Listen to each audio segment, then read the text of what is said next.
আমার মেজো বোনের জামাই এই সিঙ্গাপুর তো নাইছে, আসার পরে আমাকে কি দিল এগুলো আপনাদের সাথে শেয়ার করি, দেখাই। প্রথম হইলো শাবাবের, আর শাবাবের জন্য এই যে শাবাবের আবার কফি অনেক পছন্দ, ওর জন্য এই যে কফি দিছে, এক কফি, এই যে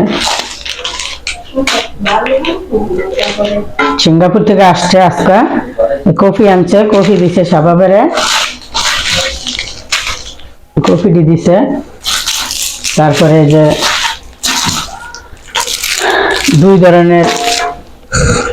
চার ধরনের চকলেট দিছে। চকলেট আবার একটা যেটা দিছে ওই চকলেটটা গুল্লা যায় দেখা ওই চকলেটটা আবার ফ্রিজে রেখে দিছে। এই যে সিঙ্গাপুরি চকলেট। আর এটা হলো একটা সিঙ্গাপুর থেকে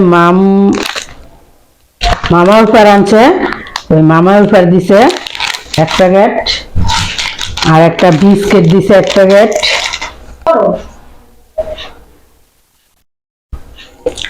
তারপরে এই যে একটা শ্যাম্পু দিছে,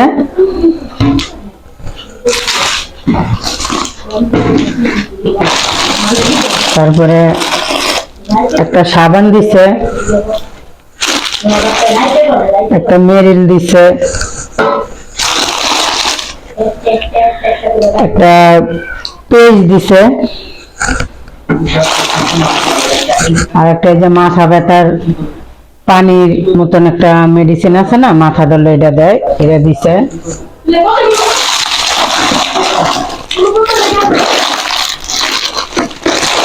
আর কি আছে, আর কিছু নেই, এগুলোই দিছে।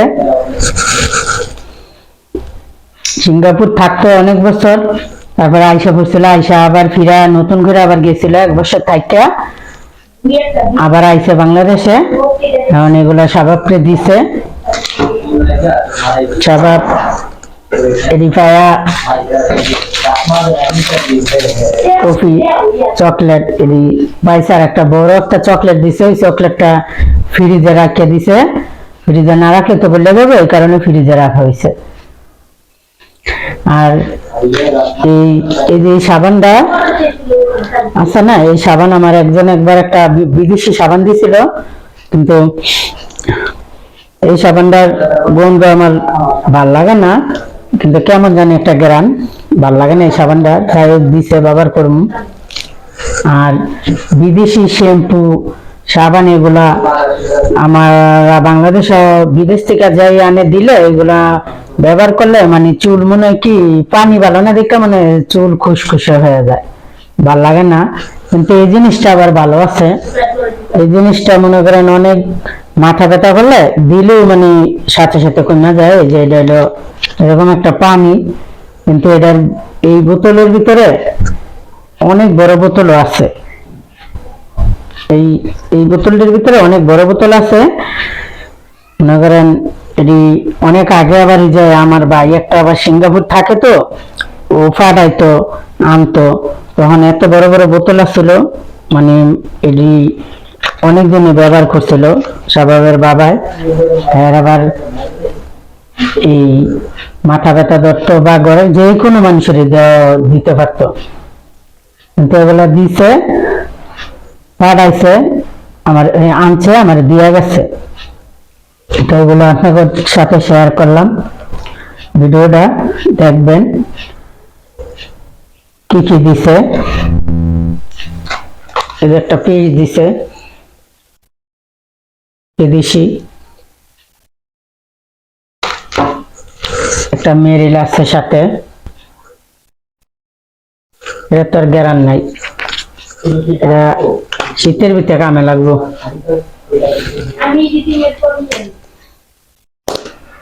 আর এই কফি হলো শাবাবের অনেক পছন্দ আছিল, দিছে শাবাবে খাইতে পারবো, খাইব। যখন বিদেশ কেউ ছিল না আমাদের ফ্যামিলিতে, তো আমার ভাই আমার ছোট ও একটা সিঙ্গাপুর থাকতো, কিন্তু 18 বছর ধরে বিদেশ গেছে। আইছিল একবার ছুটিতে নিয়ে আইছিল, তখন খাইছে। আবার বোন একটা বিদেশ থাকে, ও আসছিল, অনেক কিছু নিয়ে আইছিল, চকলেট, কফি টফি, সাবান, শ্যাম্পু ছিল নাকি, অনেকই আছে বিদেশি জিনিস কোনোদিন ব্যবহার করি নাই, এখন কম বেশ আসি বাসায়, ব্যবহার না করলে যখন করি নাই তখন ইচ্ছা ছিল যে বিদেশি জিনিস মানে কেউ দিলে, মানে একটা সাবান দিল, কেউ যদি সাবান দিয়েছে অনেক খুশি আছিলাম। আর এখন বিদেশি জিনিস অটোমেটিকই কয়েকদিন পর পরই পাওয়া যায়, বইনে থাকে। তারপরে আপনার আবার নতুন করে বইনের এক ছেলে গেছে ইটালি, দেখা যায় কম বেশ পামই সবকিছু। আবার ছেলে তো ছোট, ছেলে বড় হইতে হইতে বাঁচে কিনা জানি না, কিন্তু আমার শাবাবের বাবাই তো গেছিল বিদেশে, যাওয়ার পরে তো হ্যাঁ একটা অ্যাক্সিডেন্ট হয়েছে। অ্যাক্সিডেন্ট হওয়ার পরে তো হ্যাঁ 18 দিন পরে বাংলাদেশে 1 মাস পরে পাঠাই দিছে। উনি তো ওই যে একটা চকলেটের চোখলাও নিয়ে আসতে পারে না। সে তার একটা ব্যাগ আছিল, ব্যাগের কিছু কাপড় চোপড় রাখিয়া দিছিল, আবার কিছু নিয়ে আসছিল, এছাড়া আর কিছু আনতে পারে নাই। তখন তো উনি সবার আগে বিদেশ, না আমার ছোট ভাই গেছিল, তারপরে মেজো বোনের জামাই গেছে, তারপরে হ্যাঁ গেছিল। বিদেশের আবার কাহিনী আছে, আমার দেবরও বিদেশ গেছিল, কিন্তু দেবরে বিদেশ থেকে যখন গেছে তখন সবার আগে দেবরে ছুটিতে বাংলাদেশ আইছিল, মানে একবারই আয় পড়ছে জর্ডান থেকে। হ্যাঁ, কিন্তু দেবরে এই সাবান আনছিল, শ্যাম্পু আনছে, তারপরে আপনার এই চকলেট আনছিল, এই মেরিল ক্রিম আনছে, মোবাইল আনছে, ঘড়ি আনছে, তারপরে আপনার বিদেশ থেকে টুকটাক তো সবাই সবকিছু নিয়ে আসে। কিন্তু তখন বিদেশ থেকে সব আনছে, তখন তো আমরা একই বাসার ভিতরে ছিলাম। আনার পরে দেবরে এগুলা সব ভাই বোন মিল্লা, সবাই মিল্লা একসাথে বইয়া এগুলা ব্যাগের থেকে বাই কইরা সবাই ভাগ কইরা নিছে বিদেশি জিনিস। কিন্তু তখন তো আমার স্বভাব ছিল না, তখন তো আমি একই আসছিলাম। আমার মনে করেন হ্যাঁ ফ্যামিলিতে একটা চকলেট আছে না, আমার একটা চকলেট দেয় নেই, এই রুম আর এই রুম পাশাপাশি রুমের ভিতরে, মানে এগুলা সব ভাগ করছে। একটা রুমের ভিতরে যেমন দরজা যেমন ফাঁকা না, ওই রুমে হেরা থাকতো, আমি এই রুমে থাকতাম এরকম।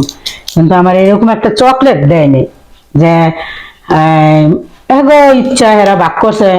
ভাই বোন সবাই মনে করেন, বোনের জামাইরা সবাই একসাথে গোলায় বৈশা এগুলা সব ভাগ করছে, ভাগ করে হেরা সবাই নিছে। কিন্তু আমারে একটা চকলেটও দেয়নি, যে আছে না যে আমরা সবাই তো সবকিছু কেউ তার কম নেই তো এর মাঝে তুই ভাগ করে দিই। কিন্তু আমার অনেক খারাপ লাগছিল, তখন তো আমাকে ফ্যামিলি থেকে ওই মানে আমার ভাই বিদেশ আসছিল। হ্যাঁ, যখন বিদেশ গেছে তখন আমার ভাইও বিদেশ ছিল, কিন্তু আমার ভাইয়ে তখন তো বাংলাদেশে আসে নাই, এই যে ছুটিতে আসে নাই। কিন্তু হ্যাঁ যাওয়ার পরে 2 বছরের মতন মনে আসছিল, থাকতে আইসা করছে। কিন্তু আমার অনেক খারাপ লাগছিল যে আমার নাইলে একটা চকলেটই দিতি, মানে ওরা জিদ করে আমার দেয় নেই, যে ওরা কিছুই দিব না, তো দেয় নেই।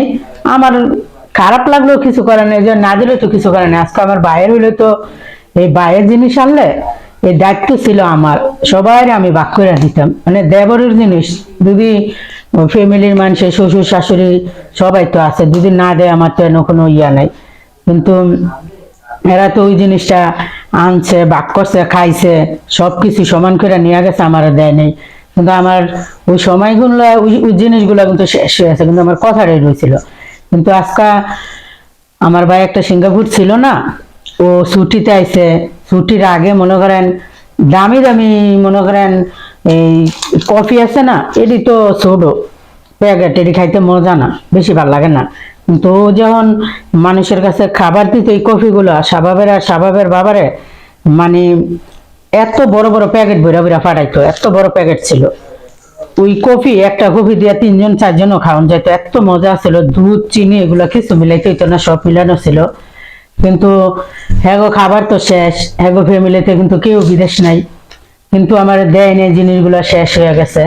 কিন্তু আমার জামাইও তো বিদেশ থেকে, আমার দেবরের আগেই আমার জামাই অসুস্থ আসছিল, কিন্তু আমার জামাই তো কিছু নিয়ে আসতে পারে নাই। যদি সুস্থ থাকতো, বিদেশ থাকতো, ছুটিতে আইতো বা একবারে আসলো, তো চকলেট সাবান সবই তো আনতো, হ্যাগো কি আমি দিতাম না? হ্যাগো সবারই তো দিতাম, তো হেরা আনছে আমার দেয় নেই। কিন্তু হ্যাগো ফ্যামিলিতে অনেক কেউ বিদেশ নাই।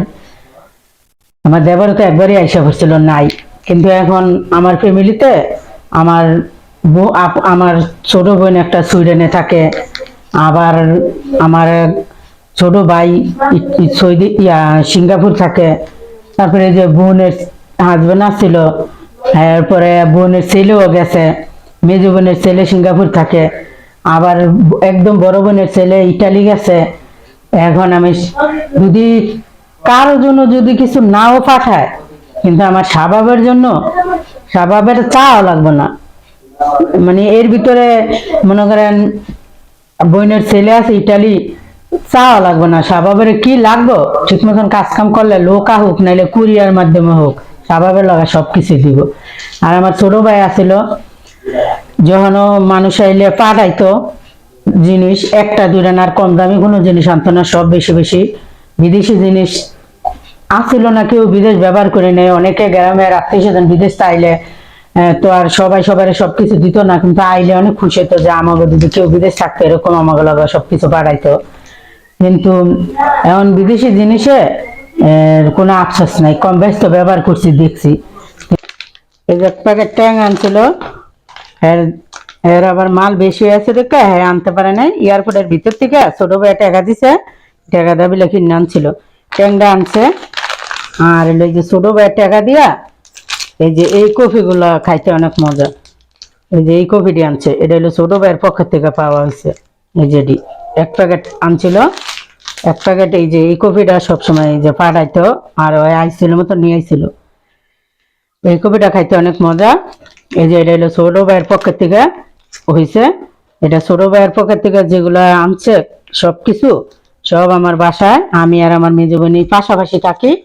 ওর জামাই কালকা রাত্রে আইসে, আজকে গিয়া ছোট ভাই আবার বাসাতে আনছে, মনে করেন যা যা আনছে না। আমরা 5 বোন, ভাই তো একটা বিদেশে আর একটা এনে থাকে, মনে করেন ভাইয়ের লাগা ভাইয়েরটা ভাগ করছি, বোনেরটা এই সব বোনটা ভাগ করছি, ভাইয়েরটা ভাগ করছি, সমান সমান সবার এক সমান সমান করে ভাগ করে দিয়ে দিছি। আর এগুলো হইলো বোনের জামাই আমার গো আলাদা দিছে। তো এই সব, আর এই যে এই প্যাকেটটা ছোট ভাইয়ের পকেটটা পাইছি।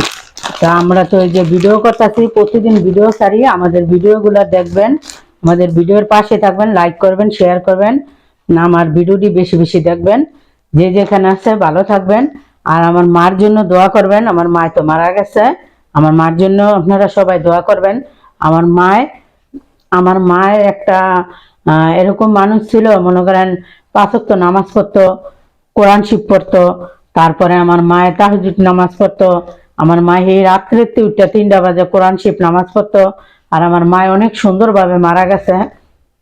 আমার মায় মনে করেন এই সব ঠিক করে রেখে গেছে, সব ছেলে মেয়ে বিয়েও দিয়া গেছিল, আবার সবকিছু ভালোভাবে করে গেছে। আমার মাল লাগা দোয়া করবেন, আর আমার মাল লাগা সবাই বেশি বেশি দোয়া করবেন। আপনাদের কাছে বললাম আমার মা যে জান্নাতবাসী হয়।